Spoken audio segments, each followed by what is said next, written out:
amanatku yang terakhir ini, wanti-wanti setiap masa, wanti-wanti setiap umat, jangan sampai melupakan apa yang telah aku ucapkan ini. Penegasan kepada umat Nabi Muhammad sallallahu alaihi wasallam. Maka kita melihat berikutnya Rasulullah sallallahu alaihi wasallam mengatakan, Allahumma syahad. Nabi Muhammad mengangkat tangannya sambil melihat ke Ka'bah dan ke langit, mengatakan Allahumma syahad, Allahumma syahad, Allahumma syahad. Ya Allah saksikan, ya Allah saksikan, ya Allah saksikan apa yang telah aku sampaikan. Ka'bah sebagai saksinya, bulan ini sebagai saksinya, hari ini sebagai saksinya aku telah menyampaikan apa yang semestinya aku sampaikan. Ini menunjukkan kalau Nabi Muhammad sallallahu alaihi wasallam melarang, mengharamkan antara kita satu dengan yang lain saling membunuh, antara kita satu dengan yang lain saling merampas, antara kita satu dengan yang lain saling mencaci maki, saling menghina, saling menjatuhkan harga diri. Ini yang diwanti-wanti oleh baginda Nabi Muhammad sallallahu alaihi wasallam. Jangan sampai engkau lakukan ini. Nabi Muhammad mengatakan, ala la tarji'u min ba'di dhulalan ba'dukum riqaban ba'd. Apakah kalian akan kembali ke masa-masa sesat? Apakah kalian akan kembali ke masa jahiliyah yang dulu kalian saling bertikai, yang dulu kalian saling merampas harta, yang dulu kalian saling membunuh, yang dulu kalian saling menghancurkan harga diri satu dengan yang lain? Apakah kalian akan kembali ke zaman-zaman jahiliyah? Maka mereka mengatakan, tidak akan kembali ya Rasulullah. Di zaman-zaman ketika kami saling membunuh, ketika kami saling mencaci, ketika kami saling merusak harga diri antara satu dengan yang lain. Hadis ini wajib kita resapi bahwa yang paling dibenci oleh baginda Nabi Muhammad sallallahu alaihi wasallam jika ada umat saling membunuh, jika ada umat saling mencaci, jika ada umat saling merampas harta antara satu dengan yang lainnya. Ini sangat-sangat menyakiti perasaan Nabi Muhammad sallallahu alaihi wasallam. Maka kita lihat yang ada di saat ini, Suriah sampai saat ini, sampai detik ini antar umat Islam saling membunuh. Di Syam sampai detik ini mereka masih saling membunuh. Kita lihat di Libya sampai saat ini umat Islam Tuhannya sama, nabinya sama, mereka saling membunuh. Dan yang paling ironisnya, setelah membunuh mereka mengatakan Allahu Akbar. Setelah membunuh mengatakan Allahu Akbar. Ini yang dikhawatirkan oleh baginda Rasulullah sallallahu alaihi wasallam. Maka berhati-hatilah, hindarkan diri kita dari saling mencaci, hindarkan diri kita saling menjatuhkan harga diri, terutama di medsos, di media sosial. Jangan sampai kita untuk membuka aib satu dengan yang lain, jangan sampai kita menjatuhkan harga diri antara satu dengan yang lain. Hindari hal-hal yang menyebabkan keretakan ukhuwah umat Nabi Muhammad sallallahu alaihi wasallam. Dan di balik ini semua, la yafrahu syaitan illa bi thalathatin. Tidak ada yang mengembirakan hati iblis kecuali 3 perkara.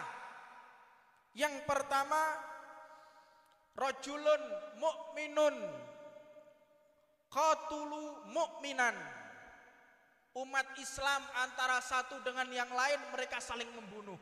Ini yang membahagiakan hati iblis dan menyusahkan hati Rasulullah sallallahu alaihi wasallam. Jadi jika ada orang menyampaikan keburukan fulan bin fulan, menyampaikan rusaknya harga diri fulan bin fulan, di halayak ramai menjatuhkan harga diri antara satu dengan yang lain, membuka aib antara satu dengan yang lain, bahkan saling membunuh satu dengan yang lain. Ini yang menggembirakan hatinya iblis dan menyusahkan hati baginda Nabi Muhammad sallallahu alaihi wasallam. Maka saya himbau kepada segenap umat Islam, kepada segenap organisasi Islam, kepada segenap partai-partai Islam, bersatulah kalian. Solidaritas kalian antara satu dengan yang lain, itu yang dibanggakan oleh baginda Nabi Muhammad sallallahu alaihi wasallam. Terpecahnya kalian wahai umat Islam, itulah yang menyusahkan hati Rasulullah dan menggembirakan daripada hati iblis. Maka hindari pertikaian di antara kita. Ini yang menyusahkan hati Nabi Muhammad.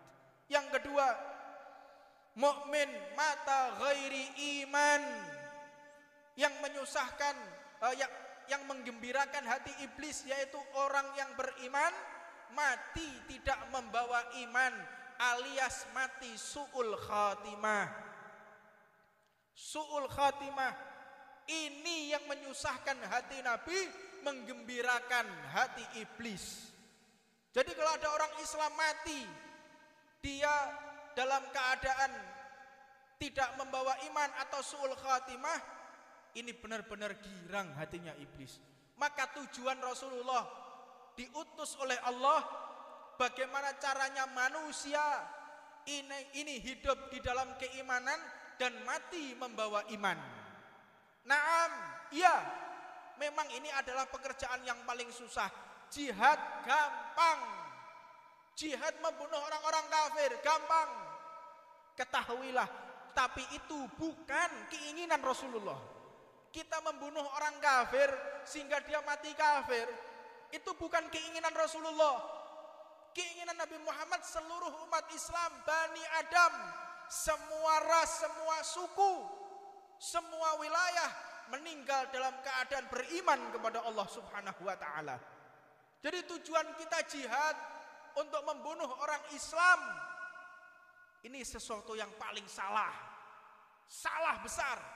Jihad membunuh orang yang beriman kepada Allah. Maka ini fenomena yang dihembuskan di negara kita.